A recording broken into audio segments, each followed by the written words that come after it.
Good morning. In today's class, we are discuss capital structure.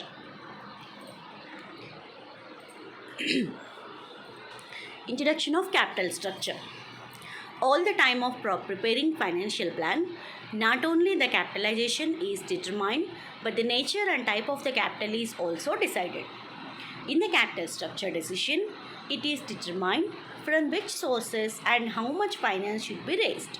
Thus, under capital structure, we determine the proportion in which capital should be raised from different securities.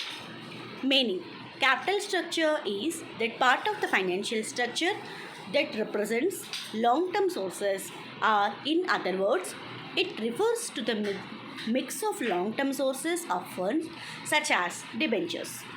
Long-term debentures, preference share capital, equity share capital, including reserves and surplus.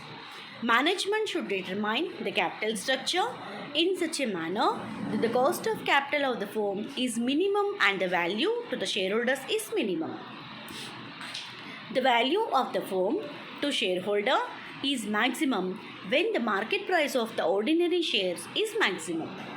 The capital structure of the firm can have the following pattern: to acquire the funds only by issuing ordinary shares, to acquire the funds by issuing preference shares, to acquire the funds only by issuing equity shares, preference shares and debentures. Optimum capital structure. The optimum capital structure may be defined as that capital structure or combination of debt plus equity which leads to maximum value to firm. According to M.Y. Khan and P.K. Jain, this is a definition. The optimum capital structure may be defined as that the capital structure and combinations of capital equity which leads to maximum value of a firm. Qualities of a sound capital structure: simplicity, flexibility, minimum cost of capital, adequate liquidity, minimum risk, maximum returns, control, solvency and conservation. Now, factors affecting capital structure: size of the business, form of the business organization, stability of earning, degree of competition, credit standing, stage of life cycle, stage regulations, attitude of management, trading on equity, interest coverage ratio, proper mix of different sources. Now, capital structure chart. Let us discuss. Investment decision, financing decision, capital structure decision. In capital structure decision, debt equity mix financial leverage and dividend decisions. In debt equity mix financial leverage, effect on earning per share, effect on risk, effect of cost of capital, value of the firm. So, capital structure chart is divided in three parts: investment decision, financing decision and capital structure decision. So, capital structure decision in two types: debt equity mix financial leverage, dividend decisions. In debt equity mix financial leverage, effect on EPS, effect on risk, effect on cost of capital, value of the firm. And next, theories of capital structure: net income approach, net operating income approach, Modigliani-Miller approach, traditional approach. So, assumptions for the theories: there are only two sources of funds used by a firm, that is debt plus equity. There are no corporate taxes. The dividend payout ratio is 100% and it does not retain the earnings. The investment decision is assumed to be constant. Firm's total financing remains constant, but the degree of leverage can be changed. EBIT are not expected to grow. Firm's business risk is constant over time and it assumed to be independent of its capital structure and financial risk. Stability of the firm: total assets of the company are given and do not change. First one, net income approach. This approach was given by David Dunn. According to this approach, capital structure decision is relevant to valuation of the firm. In other words, a change in the capital structure will lead to corresponding change in the overall cost of capital as well as the total value of the firm. Assumptions: There is no corporate taxes. Cost of the debt is less than the cost of equity. Due to change in leverage, cost of equity and cost of debt do not change. So capital decision relevant to value of firm. Now net operating income approach. This theory is diametrically opposite to net income approach. This tells us that capital structure decision is irrelevant to cost of capital and value of firm. Any change in leverage will not lead to any change in total value of firm and market price of shares, as the overall cost of capital is dependent of the degrees of leverage. In other words, according to this approach, change in capital structure of a company does not affect the market value of the firm and the overall cost of capital remains constant. Now assumptions. The net operating income approach argues that overall cost of capital remains constant for all degrees of leverage. Residual value of the firm. The value of equity is a residual value which is determined by deducting total market value of debt from value of the firm. That is, S is equal to V minus P. The cost of debt capital remains unchanged. Corporate income tax do not exist. Optimum capital structure. There is nothing such as optimum capital structure. According to this approach, any capital structure is optimum. Now, Modigliani-Miller approach. Contended that overall cost of capital is irrelevant to capital structure. This approach supported the net operating income approach. They argue that net income theory of capital structure and valuation is not possible in the perfect capital market, in which their assumption holds. Used the arbitrary process to support their claim. They hold that in the absence of taxes, total market value and the cost of capital remains constant to the capital structure changed. Assumption of Miller approach. Perfect capital market where there are large number of buyers and sellers and no one buyer or seller can affect the market. Rationality and homogeneous expecting of earnings. They further assume that all the investors are national and have homogeneous expectations of a firm's earnings. 100% dividend payout ratio, no income tax, there are no transactional costs. First proposition. Thought the market value of any firm is independent of its capital structure, is given by capitalizing its capital return at the rate appropriate to its class. These have been explained with the help of equation to explain their proposition form. J is class K. Bj is equal to market value of the firm. Bj is equal to market value of J debt. Xj is equal to expected rate of assets known by firm J. Pk is equal to market capitalization rate appropriation kth class of the firm. So Vj is equal to Sj plus Pj. Next, second proposition. Thesis is that overall cost of capital is not raised even if every expensive use of leverage is made. So, Ij is equal to Pk plus Pk minus R, Bj or Sj. Traditional approach. This approach is made by between the net income and net operating income approach. Therefore, also known as intermediate approach. It tests that a firm can increase its value and reduce its cost of capital up to a point, but beyond that point, use of future debt will need a rise in average cost of capital. At that point, capital structure is optimum. This approach is divided into the three stages. Stage 1. In this stage, increase in financial leverage in the capital structure results in the decrease of the overall cost of capital and increase in the values of the firm. In this, cost of equity remains constant. Cost of debt also remains constant and cost of capital is declining at a faster rate. Now stage 2. Once the firm has reached a certain degree of financial leverage, increase in leverage does not affect the overall cost of capital and value of the firm. This is because the increase in the cost of equity within the range or at a particular level of a leverage, the overall cost of the capital will be minimum and the value of the firm will be maximum. This range or level represents optimum capital structure. Stage 3. In this, the further increase in debt will lead to increase in overall cost of capital. Now capital structure. Capital structure definition. Capital structure is the mix of financial securities used to finance the firm. The value of a firm is defined into be the sum of value of the firm's debt and the firm's equity. V is equal to B plus S. If the goal of the management, the firm is make the firm as valuable as possible. The optimum should pick the debt equity ratio that makes as possible.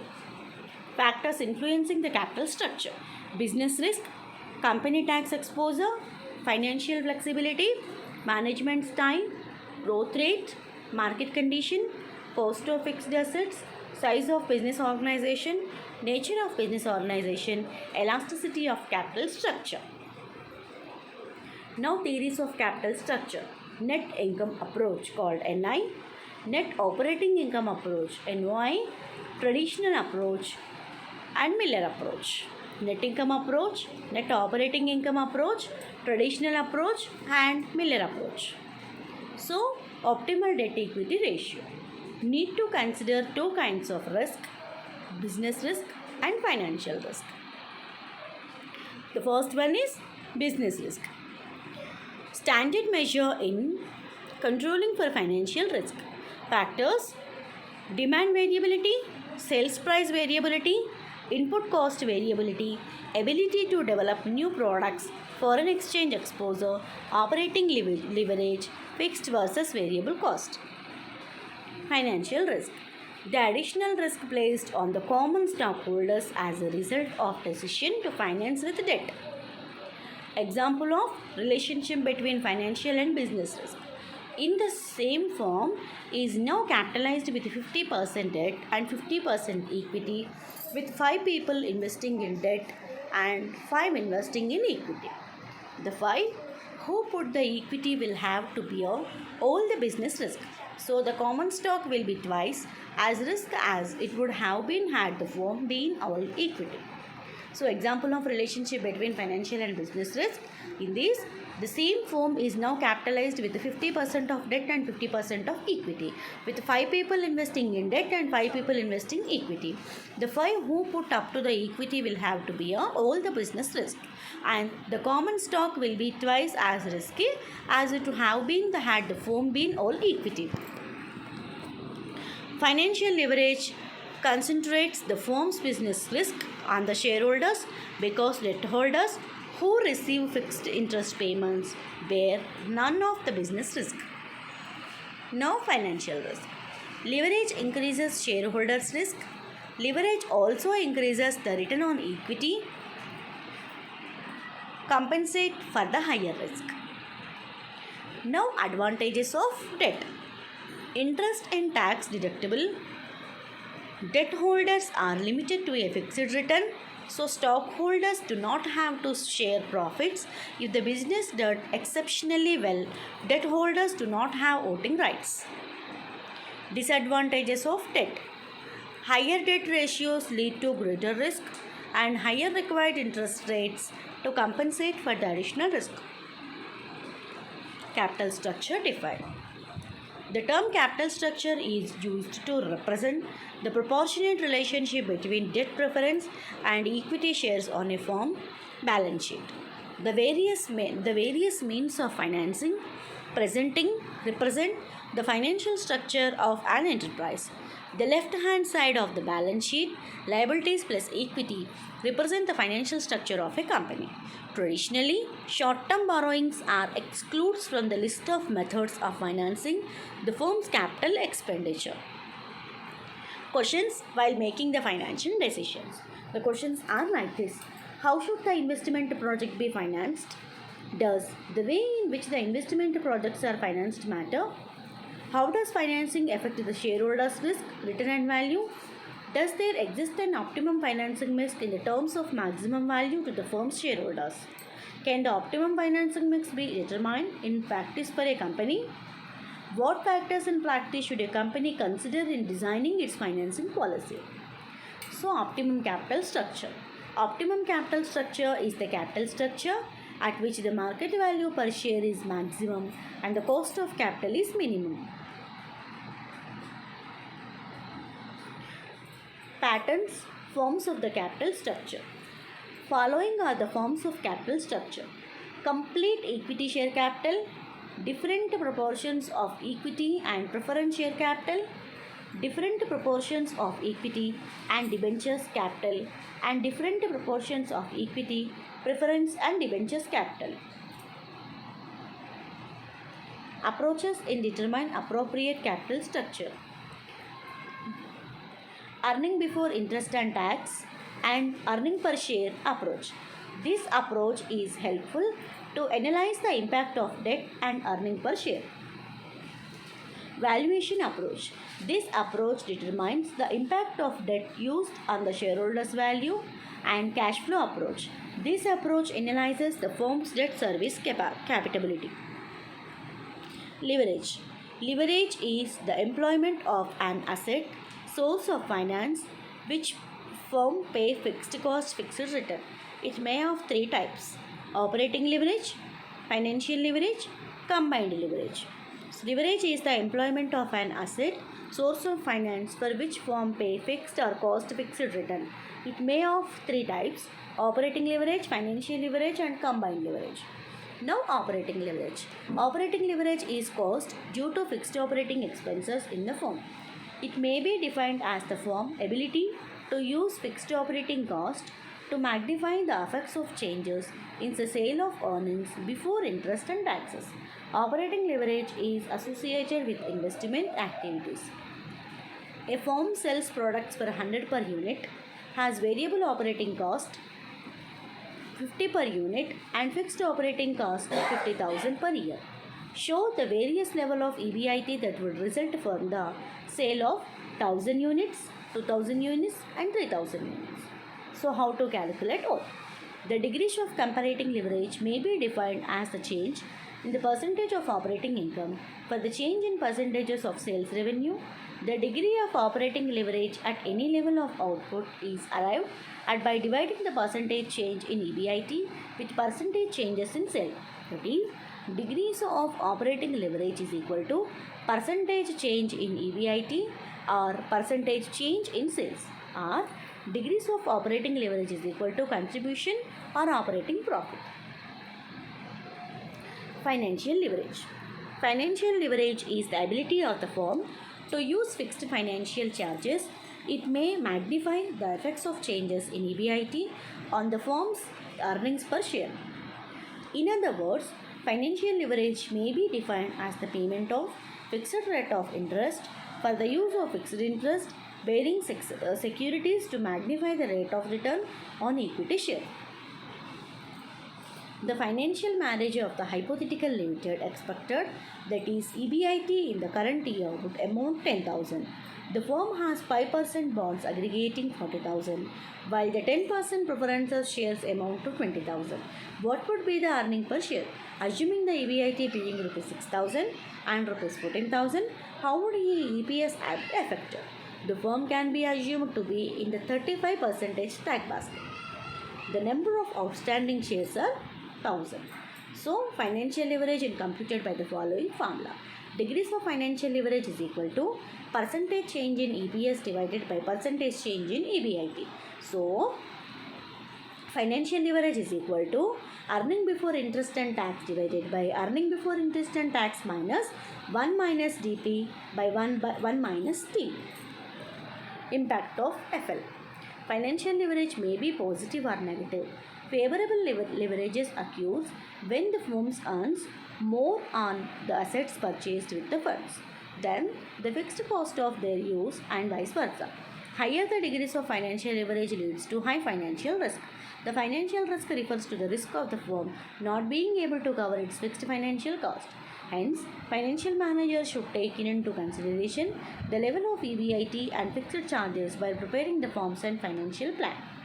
EBIT and EPS analysis. Financial break-even point. It is the level of EBIT that a firm must earn to pay its fixed financial charges. Financial BEP is equal to interest plus TP by 1 minus T. Indifference point. It is the EBIT level at which the EPS is same for two alternative financial plans. It is beyond this point only. The benefits of financial leverage accrues with respect to EPS. The financial manager of a company has formulated following financial plans to finance 30 lakhs required to implement various capital budgeting projects. Either equity capital of 30 lakh or 15 lakhs, 10% debentures and 15 lakhs equity. So combined leverage. The degree of combined leverage may be defined as the percentage change in EPS due to the percentage change in sales. Thus, the combined leverage is percentage change in EBIT by percentage change in sales and percentage change in EPS by percentage change in EBIT is equal to percentage change in EPS by percentage change in sales or contribution by EBIT 1 by T. Impact of CL. The combined leverage can work in both directions. It is favorable if sales increased and unfavorable when sales decrease. This is because the change in sales results in more than proportional returns in the form of EPS. Financial leverage and operating leverage are something like double-edged sword. They have tremendous acceleration or declination effects on EBIT and EPS. A right combination of these leverage is blessing for corporate growth, while an improper combinations may be proved as course.